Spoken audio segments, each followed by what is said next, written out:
पूर्व पक्ष और सिद्धांत संक्षेप में बता दिए थे, विस्तार करते हैं। तत्र उभयत्र पूर्ववर्णक द्वय न्यायेन युक्तिर्दृष्टव्या।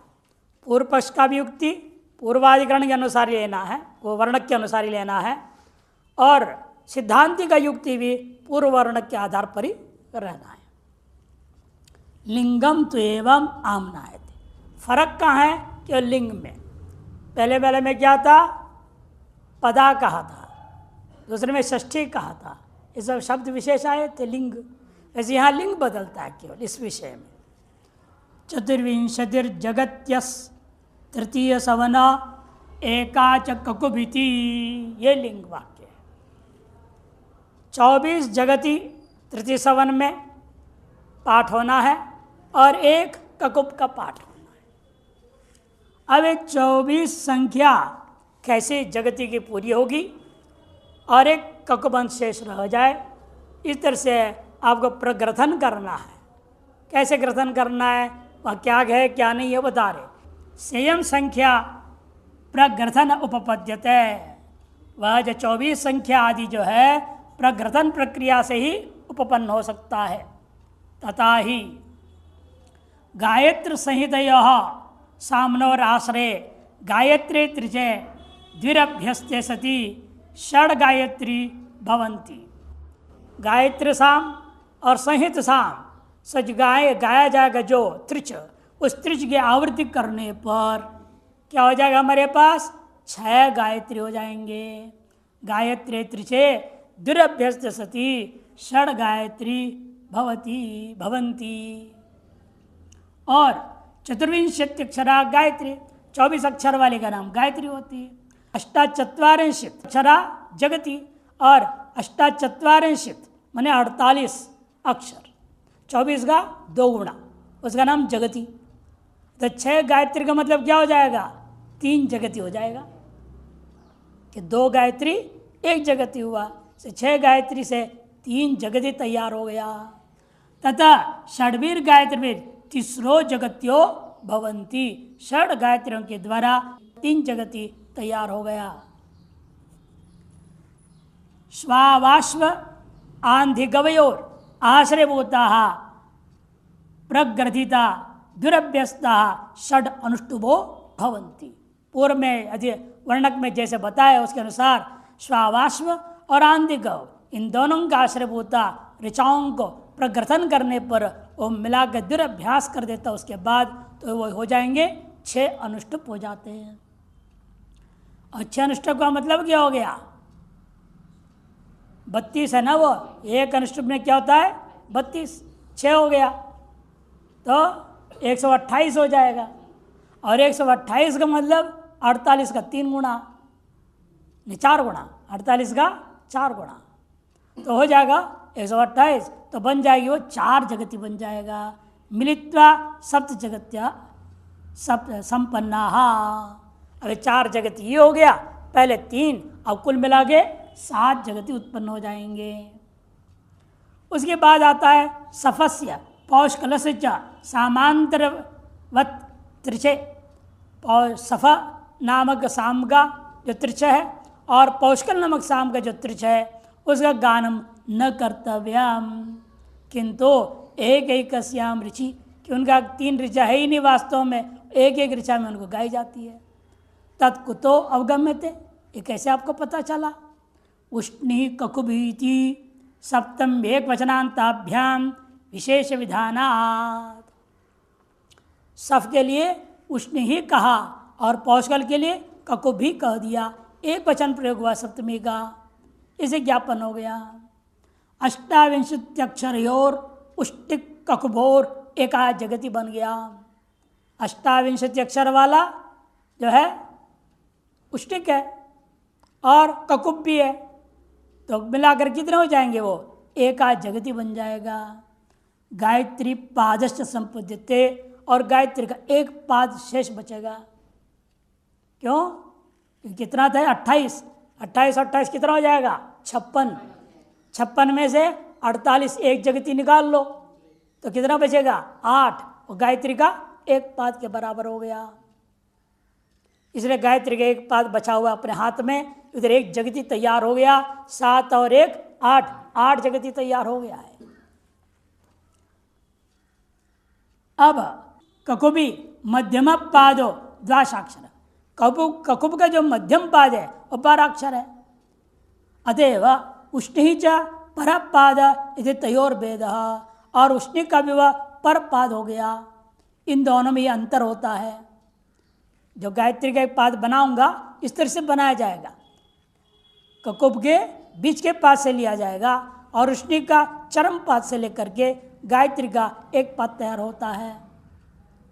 कावस्य आश्रयभूता स्वतः सिद्धास तीसरो जगत्य, और काव नामक जो साम गाया जाता था किसमें, वो खुद जगती चंद का है। काव नामक साम जिसमें त्रिछा में गाया जाए खुद जगती के चंद है, और वो 3 है। अतएव 3 त्रिछ होने के नाते 3 जगती हो गया। यदि मिलित्वा पवमाने अस्मिन् एकादश जगत्यो भवन्ति। 7 1 8, 8 और 3 11 जगती इस पवमान में सिद्ध हो गया।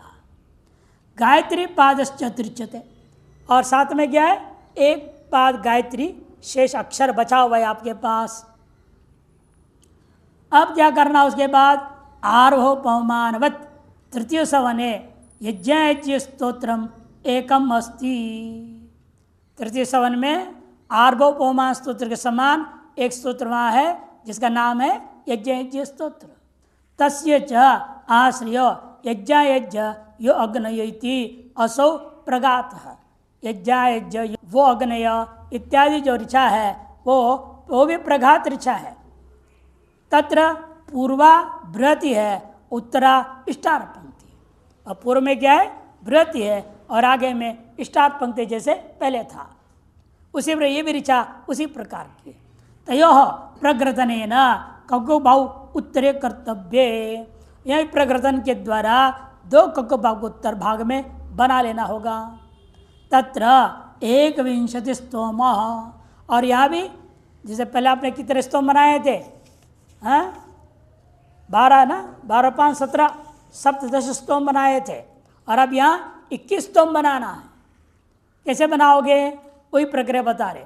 तस्या विधायिका विष्णुतिर एवं मामनायते, उसको विधान करने वाले विस्तार स्वरूप को इस प्रकार से पाठ किया।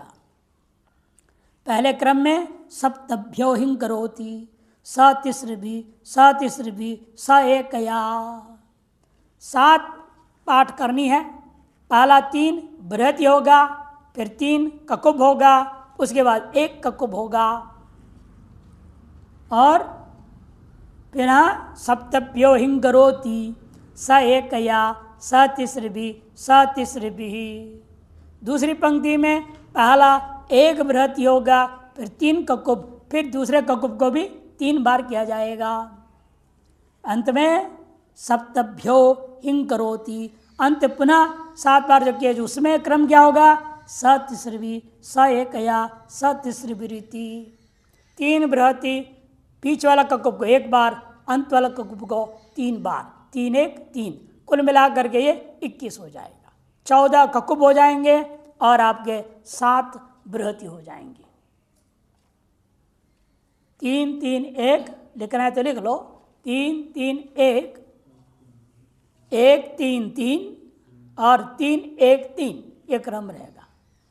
पहले जो नंबर बता रहे वो बृहति है, दूसरा नंबर सब प्रथम ककुब है, और दूसरा नंबर जो लिखा जा रहा है वो द्वितीय ककुब है। जब ककुब मिला कर 14 हो जाता है, बृहति 7, कुल मिला करके 21 स्तोम हो गया।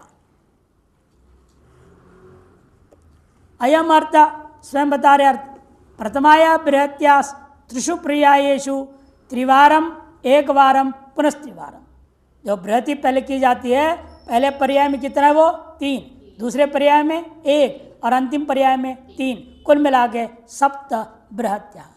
मध्यम आया ककुब, मध्यम जो ककुब है वो कैसा होगा, प्रथम द्वितीय पर्याय और क्या होगा, त्रिपाठ 3 3, और अंतिम पर्याय में 1, तो कुल अंत्य सकृत।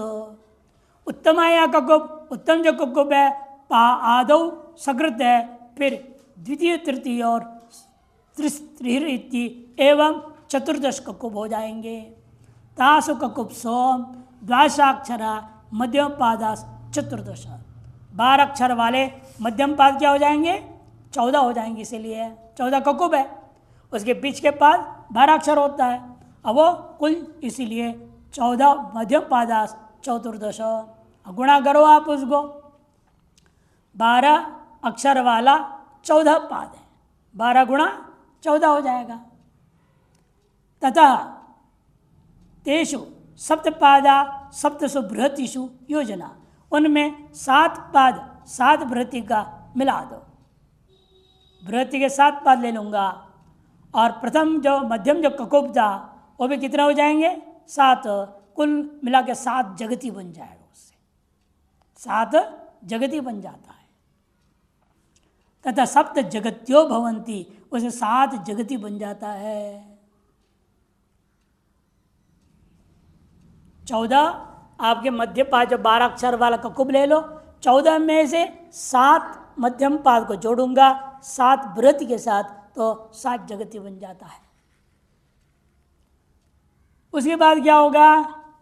अवशिष्ट अष्टाक्षर ककुबाप आद्य पाद, ककुब के जो अवशिष्ट जो है आद्य पाद है अष्टाक्षर वाला। अंत्यपादाश्च मिलित्वा, और अंत्यपाद में क्या उसके 8 अक्षर है, क्योंकि कुल मिला क्या कितना है ककुब का? 28 बोला था ना, 28 बोला था। 12 ये है और 8 और 8 16, 16 और 12 28 हो जाएगा। 3 पाद होता है, 8 12 8।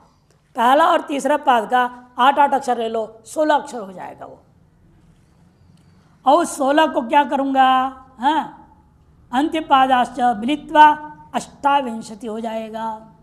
तेषु षड्भी पादैर एकाज्यति, उनमें से भी 6 पाद का एक एक ले लो, तो कितनी जगती हो जाएगा?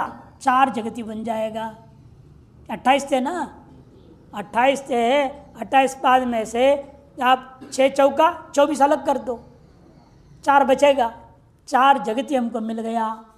अब इधर 4 पाद उसके और शेष रह गए। वही आगे लिख रहे हैं, क्रमेण चतुर्विंशति पादई चतस्रो जगत्यो भवंती। ये तो द्वादशाक्षरा सप्तपादा, पहले जो 12 अक्षर वाले 7 हमने ले लिया था, वृत्ति से जोड़ दी थी, 7 पादों बचा हुआ था, वो 12 अक्षर वाला 7 पाद ले लो। और यहाँ जो बचा हुआ है कितना? 4 पाद है 8 अक्षर वाले, इनको मिला दो। पूर्वम अवशिष्टास्तु पवमान शेषो अष्टाक्षर पादो योजनीय, तत्रैव ककुबाम शेषेषु अष्टाक्षरेषु चतुर्षु पादेषु 4 अक्षराणि योजनीयानि, ते 2 जगत्यो, ये 2 जगती बन जाएगा। 12 अक्षर वाले 7 पाद थे, उसमें क्या करना? पवमान में से एक बचा था क्या हमारे पास? एक पाद गायत्री बचा था ना अष्टाक्षर वाला, वो एक पाद भी ले लो। और यहाँ जो बाकी जो बचा हुआ 4 पाद है किसके? ककुब का, वो भी जोड़ दो। ये सब जोड़ देंगे, उसे क्या बनेगा? फिर हमको कितने जगती मिलेंगी वहाँ? ये 2 जगती, 2 जगती हो जाएंगी। भवतः तदेवं यज्ञाज्ञ स्तोत्रे 13 जगत्या पूर्वोक्ता, 13 जगती पूर्वोक्त ग्रहण हो जाएंगे। और पवमानगता एकाश, पहले 11 था, ये 13 और 11 मिला दो, कितने हो जाएंगे? चतुर्विंशति जगत्या। चतुरक्षर वर्जिता 4 अष्टाक्षर पाद मिलित्वा ककुब एका भवती।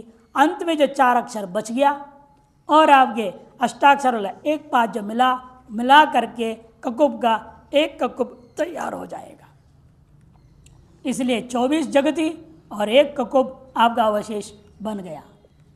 अनेन लिंगेन, इस लिंग से ज्ञापन हुआ, श्वावाश्वम आंधिगवंच प्रग्रथितम त्रिशे गातव्यम, प्रग्रथन पूर्वक के त्रिश में गायन करना चाहिए। न तो तत्र उत्पत्ति अनुष्टुभ आनयनमिति सिद्धम, उत्पत्ति वाक्य में जो कथित अनुष्टुभ को यहाँ लाने की जरूरत नहीं पड़ेगा। चतुर्थ वर्णकम मारचेति, ये कहता है। अब बहुत सुंदर बात यहाँ है इस वर्णक में, कहते आप पादों को तोड़ ताड़ के, अक्षरों को तोड़ के, अक्षर संख्या जोड़ करके ऐसे क्यों कर रहे हैं? यदि विकृत हो गया, जो जैसे था उसको हमने विकृत कर लिया, इसको उसमें जोड़ दिया, उसको इसमें जोड़ दिया, और संख्या पूरी करने में लग गए प्रकृतन में। उसके अनुष्टुप कोई ले आओ, 32 अक्षर है, उसकी आवृत्ति उतनी कर दो जिससे कि 24 जगती हो जाए। वहाँ कुछ भी हमें जोड़ तोड़ करना पड़ेगा नहीं, विकार नहीं होगा, जैसे कि जैसे प्रयोग हो सकता है। ये पूर्व पक्ष गया। चतुष्शते प्रग्रथन मृज पादस्य वाग्रिम त्रिशे मुख्यत्वतो मैव मृगन्यत्वस्य वर्णनात् इति। मैवम ऋग अन्यत्वस्य हो जाए। चतुष्शते प्रग्रथनम ऋच पादस्य वाग्रिम त्रिचे मुख्यत्वतो मैव मृगन्यत्वस्य वर्णनात्। एक प्रकरण उठाएगा उसके लिए, तभी शंका समाधान हो सकता है। गवामयन याग में ब्रह्म नाम का एक साम विवक्षित है। गवामयने ब्रह्म साम विवक्षित, अभिवर्ति ब्रह्म सामा भवती इति कहा है। तत्प्रकृति श्रूयते, उस साम को प्रकृत करके ये बात कहा गया। चतुशतम महेंद्रा बारहता प्रगाथा इति। चतुशताकार 400 लेंगे या 104 लेंगे? चतुरधिका शतम 104, हाँ 104 लेंगे। यहाँ चतुरुत्तर शत संख्या का ऐसे कह रहे हैं। चतुरुत्तर शत संख्या का इंद्र देवता का ऐसे व्याख्या करेंगे इसका।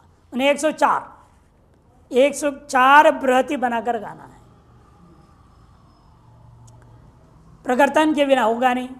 इन पूर्व पक्ष कहता है ऋचा कई आवृत्ति के द्वारा संख्या पूरी की जाए, या जैसा आप करते आ रहे पादों को तोड़ फोड़ करके किया जाए। पादस्य वाह, पूर्व पक्ष से अग्रिम पक्ष लो, सीधे ऋचा कई आवृत्ति कर दो। त्रिशे मुख्यत्वम, उसे क्या होगा? मुख्यत्व, तो मुख्य जो स्वरूप है उसका वो स्वरूप बिगड़ेगा नहीं, वैसे के वैसे रहेगा। और पादों का हेरा फेरी करोगे तो मुख्य का विकृति हो गई, ये अनुचित है, ये पूर्व पक्ष कहता है। तब मैवाम, यहाँ भी विधायक विधि हम क्या करें? विधायक विधि है ना, जैसे आपने कहे 3 1 1 1 3 3 वगैरह विधि किया ना, जब विधि है तो हम क्या कर सकते हैं? इसे पाद से विभाग करके व्यवस्था देनी ही पड़ेगी। ऋगन्यत्वस्य वर्जनादिति।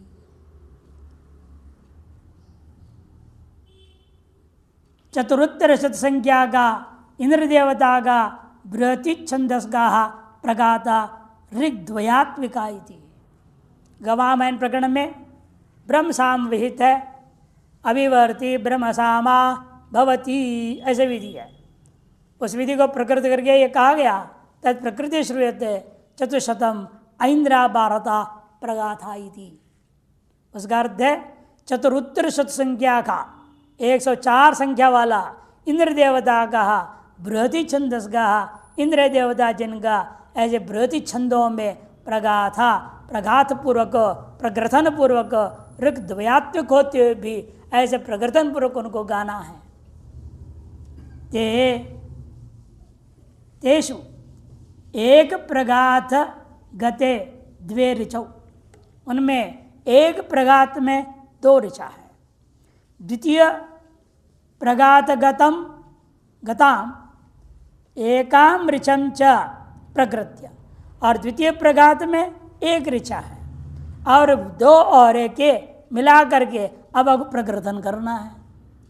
त्रिचे अभिवर्त नामकम साम गातव्यम। अब इस त्रिच में अभिवर्तन नाम का साम गायन करना है।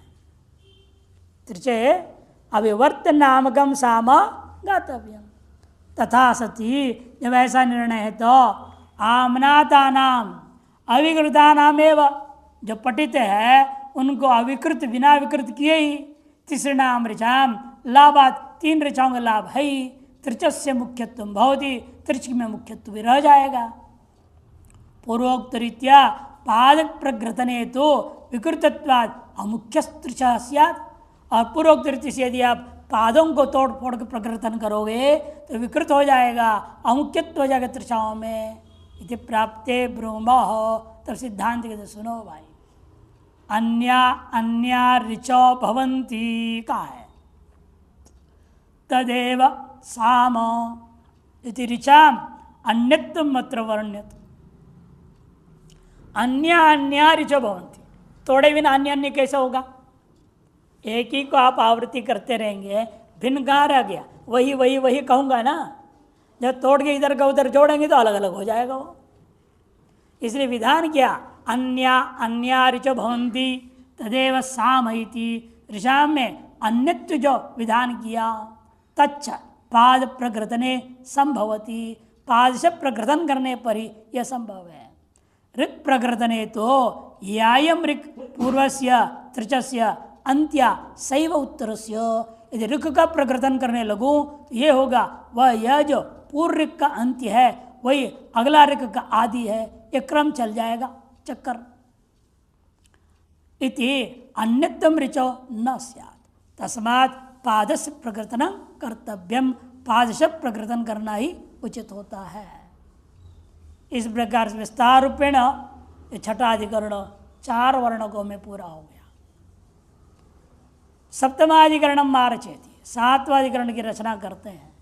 शाखा भेदेन गीतीनाम विकल्पाधिकरणाम, शाखा भेद से गीतियों का विकल्प करना चाहिए। सिद्धांति पूर्व पे सबको मिला दो बोलेगा, सबको मिला दो, सब शाखा में जहाँ जहाँ जो कहा है। सिद्धांत नहीं, हर शाखा का अपना अपना उच्चारण आदि शैली, हर चीज़ अलग अलग है। हम कैसे मिला देंगे? मिला के कैसे गाएगा आदमी? गा नहीं पाएगा। समुच्चया विकल्प्या वा विभिन्ना गीति हेतवः आद्य प्रयोग ग्रहणाद अर्थैकत्वाद विकल्पनम।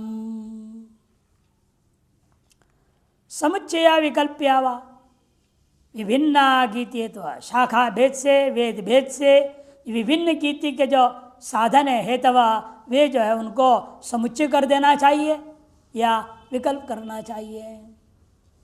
पूर्व से आद्य, क्यों? प्रयोग ग्रहणात्, प्रयोग में ग्रहण होने से आद्य पक्ष लो। सिद्धांत नहीं, अर्थैकत्वाद विकल्पनम, एक प्रयोजन को लेकर के होने के नाते विकल्प मानना चाहिए। छांदोग्य तलवकार आदि शाखा भेदेशु विलक्षणा गीति हेतवो अक्षर विकारादय आमनायन्ते। छांदोग्य जो शाखा है उसमें भी तलवकार आदि शाखाएं, छांदोग्य में तलवकार आदि शाखाएं हैं, सामवेद का एक भाग है छांदोग्य, और उसके अंदर तलवकार आदि शाखाएं हैं। उन शाखा भेदों में अलग अलग प्रकार के गीति के जो साधनभूता अक्षर विन्यास वर्णन किया गया है। जैसे विभिन्न राग होते हैं, अलग अलग अक्षर विन्यास होता है। आरो अवरो पकड़ बोलते, पकड़, इसका ये राग का ये पकड़ है, ये आरो ये अवरो है। अक्षर तो वही साथ है, सारे गाँव पता नहीं, उनको आगे पीछे पीछे कर करके इतना सारा बना डाला, अनेकों राग हो गया। 7 अक्षरों से सैकड़ों राग बना डाले। उसे आरो औरो बदल देंगे, कहीं पकड़ बदल के कुछ बदल दिया, और अलग अलग राग में गाया जाता है। वैसे यहाँ पर भी इन्होंने गीति का कारणीभूता जो अक्षर है उनके विकार आदियों को अलग अलग पाठ कर दिया है। ते सर्वे कर्मानुष्ठाने समुच्चयितव्या, पूर्व पक्ष कहता है उन सब को कर्म के अनुष्ठान काल में समुच्चय कर देना चाहिए। सब मिला के ब्रह्म खिचड़ी बना दो और सारे राग इकट्ठे गा लो, एक ही राग, एक राग बना करके। कुतः, क्यों ऐसे पूर्व पक्षी कहता है कि प्रयोग वचनेन सर्वेषां परिगृहीतत्वात्, प्रयोग वचन के द्वारा सभी का एक साथ संग्रह हो जाता है। यदि चेत मैवाम, ऐसे मत कहो। एक एक शाकोक्तेर एव अक्षर विकारादि भीर अध्ययन काले एव गीत स्वरूप निष्पत्ति है। एक एक शाखा के वर्णन किया गया, तत्तद अक्षर विकारों के साथ वह अध्ययन काल में ही व्यक्ति उन विभिन्न जो गायन का शैली को अभ्यास कर चुका है। अब मिलाएगा तो गा ही नहीं पाएगा, वो अलग अलग अभ्यास हो चुका है और कैसे मिला देगा, मिला के गा ही नहीं पाएगा। किसी राग का आरोह ले लो, किसी राग का अवरोह को ले लो, किसी राग का पकड़ ले लो, किसी राग का आलाप ले लो, अब मिक्स कर दो, वो गा ही नहीं पाएगा क्योंकि उसका अभ्यास नहीं है। वैसे उसका प्रत्येक को अलग अलग अभ्यास किया हुआ है, अलग अलग अभ्यास का अलग अलग ही वो गा पाएगा, वही आएगा, दूसरा आ ही नहीं सकता, उसके मुंह से निकलेगा ही नहीं। जैसे यहाँ लोग होते हैं कर्मकांडी, एक क्रम से कर रहे हैं, उनको एक क्रम गलत है, बता सही क्रम बता दो, फिर भी वो उसी क्रम से करेंगे काम। अभ्यास हो गया, क्या करें। कई लोग पंडित लोग बोलते हमारे पुस्तक ले लेते हैं, क्योंकि पुस्तक क्रम से कर नहीं पाते हैं, क्योंकि दिमाग में फट वो आ जाता है, अब फिर पुस्तक बगल में रखना पड़ता है। चलो अपनी शैली से करो, फिर क्या करें। जान रहे वैदिक विधि ये है, ये जो करे खिचड़ी है गलत है, मिला हुआ है, लेकिन मिला हुआ याद बचपन से कर चुके हैं, अब उनके हाथ वैदिक विधि लग रही है, आओ सो कैसे करें, वो नहीं कर पा रहे। कई तो इसलिए आना ही बंद कर देते, कहते हैं वहाँ जाना ही नहीं महाराज जी, वो क्या हम विधि से करो, वो कर नहीं पाते हैं। इसलिए हमने आपकी बार हमने छूट दे दी, आपको जो कर से वैसे करो भाई, हमारे पुस्तक से करना नहीं, मर्जी आपकी सुविधा के अनुसार करो, जितना इस जगह से कर लो, जितना अपने हिसाब से करना अपने हिसाब से करो। हाँ, दुर्गा होम में वैसे कोई भी इस कर्मकांड में हवन विधि तो संस्कार तो एक ही होता है ना, बाद में जो प्रधान होम के मंत्र वो बदलते हैं, बाकी सब एक होता है, कोई भी एक ही करो आप। ये समस्या है। तब सिद्धांत कहते नहीं, एक एक शाखा के उक्ति से एक एक अक्षर विकार आदि को लेकर के अध्ययन काल में गीति के स्वरूप उसका निष्पन्न हो चुका है। तन निष्पत्ति लक्षण से प्रयोजन से एकत्वात्, वह निष्पत्ति का लक्षण और प्रयोजन एक ही होगा, अलग अलग नहीं है। अतएव प्रयोग वचन परिगृहीता अपि, प्रयोग वचन से परिग्रह करने के बावजूद भी व्रीह्यवद बृहद रतंत्रवच्च विकल्पन्ते, व्रीह्यव के समान या बृहद रतंत्रों के समान विकल्प ही होगा। एक ही स्तोत्र को अलग अलग राग में गाएंगे। देखा ऐसे पंडित को, नवरात्र है, 9 दिन है, 9 दिन एक ही स्तोत्र को गाया, ये 9 दिन अलग अलग राग से गाया, उसकी कला थी। सुनते रह गए सब, जितना ने पंडित रह गए, वाह कमाल है। कि लोग एक का अभ्यास है, एक सुना हुआ है वही अभ्यास किया हुआ है, दूसरे में कभी प्रयास ही नहीं किए, और उसने 9 अभ्यास थे, 9 प्रकार से अभ्यास किया, 9 रागों में। हरिद्वार में यज्ञ में आए थे दक्षिण से पंडित, सब लोग उसकी बधाई दे रहे थे। यहाँ के पंडित का राग द्वेष सब खत्म उसके सामने, फेल हो गए इनके सामने, क्या हमें कुछ भी नहीं है, हम देख रट्टे हुए तोता जैसे बोले जा रहे हैं, कोई प्रयास ही नहीं किया, दूसरा दिमाग ही नहीं लगाया।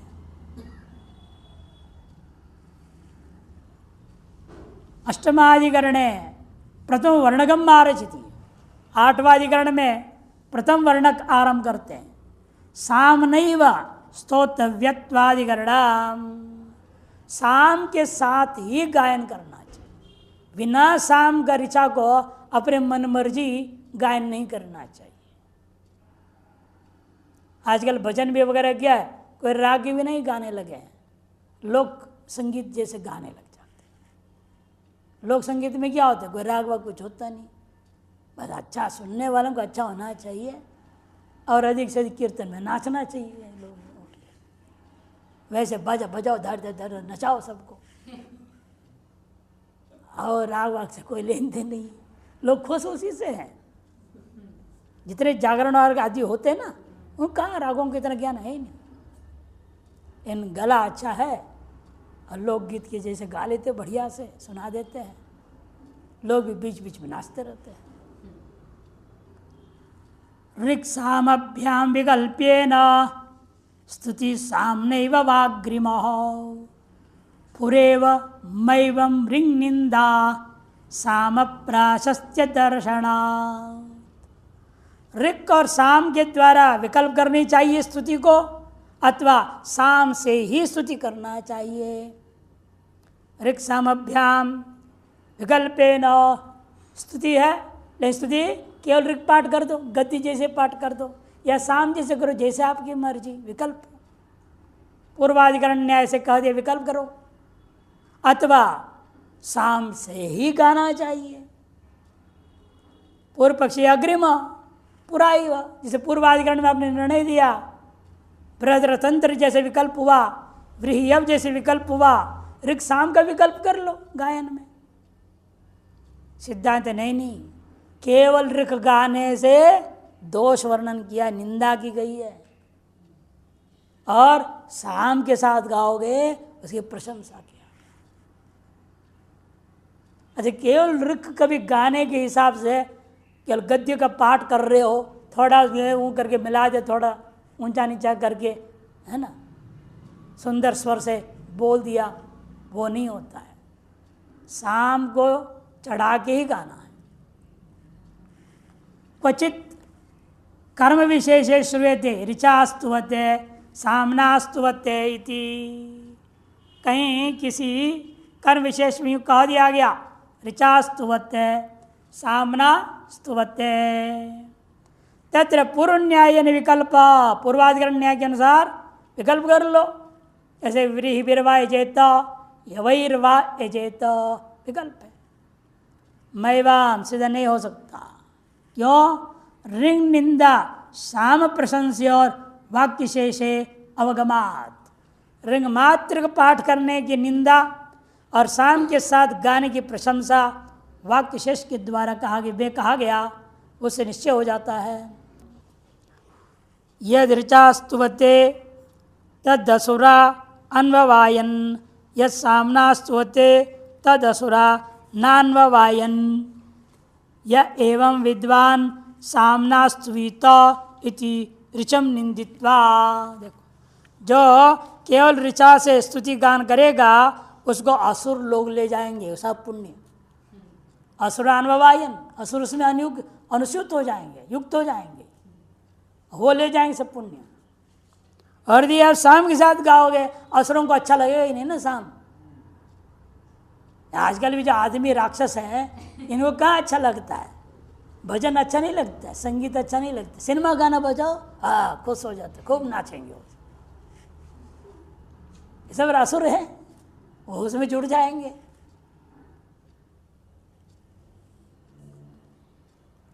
इसलिए कहते हैं अनववायन, और शाम के साथ गाओगे तो तदसुरा न अनववायन। ये एवं विद्वान, जिस प्रकार जान करके सामनास्तुवित इत्यादि वाक्य इति ऋचा की निंदा करके साम प्रशस्य लिंग प्रत्ययन साम विहिताम विधिलिंग प्रयोग किया। स्तुवीत, स्तुवीयाताम स्तुवीरन, लिंग में विधिलिंग किया, विधिलिंग प्रत्यय के द्वारा साम मात्र का विधान किया है, ऋक् का विधान ही नहीं किया, उसकी निंदा कर दिया। तस्मात् साम नैव स्तोतव्यम। और जो पहला वाक्य था वह स्तुवते था, विधिलिंग नहीं था, स्तुवते लट लकार था वहाँ, और यहाँ तो विधिलिंग बोल दिया है।